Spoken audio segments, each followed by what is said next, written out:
Salam anak-anakku sekalian, selamat datang kembali dalam kelas pembelajaran online untuk kelas 12. Saat ini kita akan belajar di bab yang selanjutnya tentang hidup bersama dengan orang yang berbeda iman.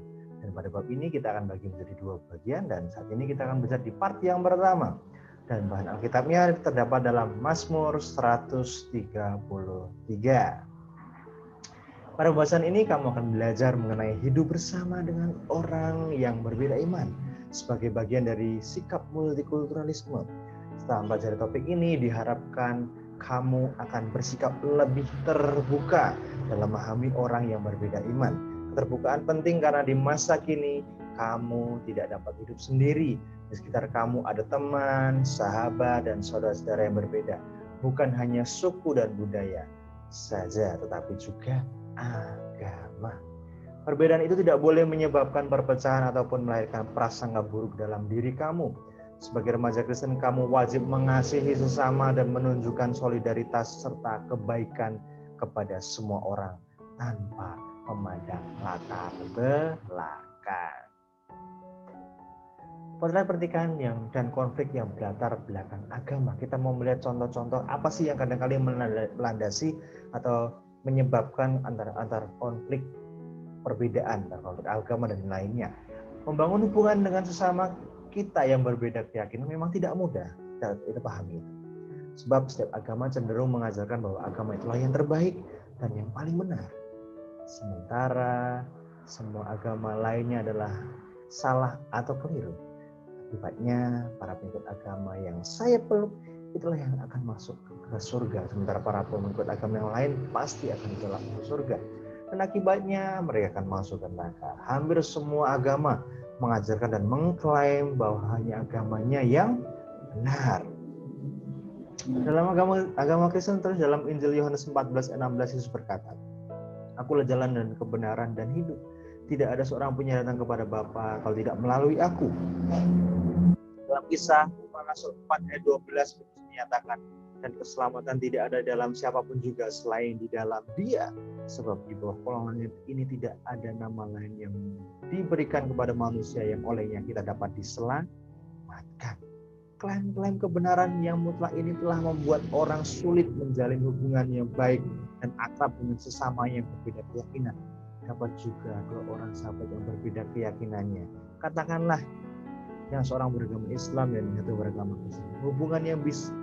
Hubungannya bisa sangat baik dan akrab. Namun begitu menyentuh masalah-masalah yang berhubungan dengan agama, maka yang muncul adalah saling menganggap diri yang paling hebat, benar dan selamat. Lalu hubungan keduanya pun menjadi renggang. Pada tingkat hubungan yang semakin meruncing dan menajam, orang dapat saja saling melukai bahkan membunuh. Kita mau belajar beberapa sikap dalam kaitannya dengan hubungan antar beragama. Ada beberapa sikap yang kita bisa lihat dan sikap apa yang harusnya kita miliki saat kita berhubungan dengan orang yang berbeda agama. Yang pertama ini, konflik dan bentuk-bentuk kekerasan dilakukan atas nama agama. Ya, kita bisa melihat itu. Orang yang beragama lain dianggap sebagai lawan karena mereka berbeda, maka mereka tidak memiliki hak untuk hidup. Konflik-konflik yang terjadi semuanya bermotif agama. Namun penyebabnya diduga karena sama sekali tidak ada kaitannya dengan agama.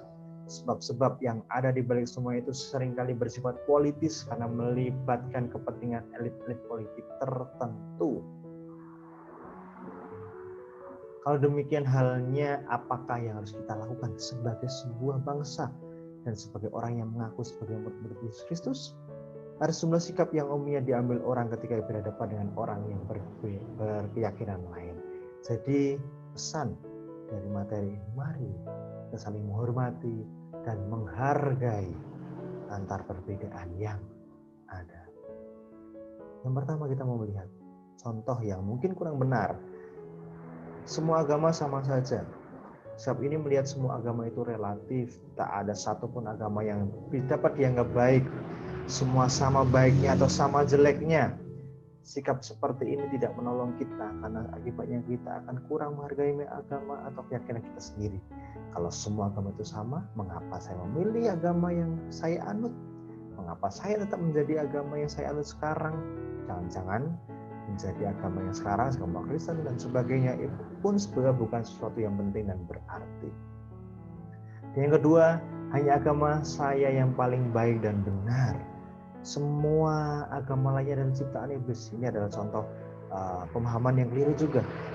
Penyesat, penipu dan lainnya dan lain-lain. Sikap seperti ini hanya akan melahirkan fanatisme belaka. Fanatisme tidak akan menolong kita dalam menjalin hubungan dengan orang keyakinan lain. Orang yang beragama lain semata-mata dipandang sebagai objek sasaran target untuk diinjili. Orang yang bersikap seperti ini mungkin pula akan menjelekkan agama lainnya. Akan tetapi, apakah keuntungannya bila kita menjelekkan agama lain? Apakah hal itu akan buat agama kita lebih baik, lebih bagus, lebih indah dan sebagainya? Sungguh kasihan sekali orang yang baru menemukan keindahan dan kebaikan agamanya dengan cara menjelek-jelekan agama lain. Karena itu berarti bahwa sesungguhnya orang itu tidak mampu menemukan kebaikan dari agamanya sendiri.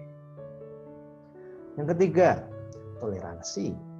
Saya bersedia hidup berdampingan dengan orang yang beragama lain. Tetapi hanya itu saja. Lebih dari itu saya tidak mau. Seruan toleransi antar umat beragama seringkali disampaikan oleh pemerintah.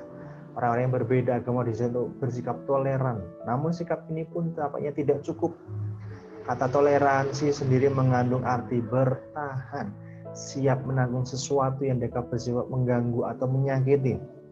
Dengan demikian, agama lain masih dianggap sebagai gangguan dan ancaman. Saya masih bersedia menolerir keberadaan agama mereka sampai batas tertentu. Lewat dari batas itu saya tidak bersedia lagi. Saya akan bertindak. Itu bisa didefinisikan tentang toleransi itu seperti itu. Nah, yang kita harus ambil adalah yang poin yang keempat. Yang kita bisa terapkan dan kita harus bisa laksanakan dalam kehidupan kita antar umat beragama. Itu menghargai agama lain. Sikap ini hanya dapat timbul pada diri orang yang dewasa imannya. Orang yang dapat menemukan kebaikan di dalam agama lain. Ada kebaikan di dalam agama lain. Dan menghargainya. Tanpa merasa terancam oleh keadaan orang lain. Tanpa terancam adanya agama lain. Menghargai agama lain tidak berarti lalu kita merendahkan dan meremehkan keyakinan kita sendiri. Melainkan menunjukkan kesediaan untuk terbuka dan belajar dari siapapun juga. Orang yang bersedia menghargai agama lain tidak akan merasa terancam bila orang lain menjalankan ibadahnya sesuai dengan perintah agamanya itu sendiri. Orang ini akan membuka diri dengan lapang untuk mendengarkan pengalaman keagamaan dan rohani orang-orang yang berbeda beragama lain. Orang-orang ini tidak segan terlibat dalam forum-forum dialog antar umat beragama. Jadi dari kesimpulan ini kita melihat bahwa ada beberapa macam sikap yang diambil oleh orang-orang dalam hidup bersama dengan orang yang berbeda.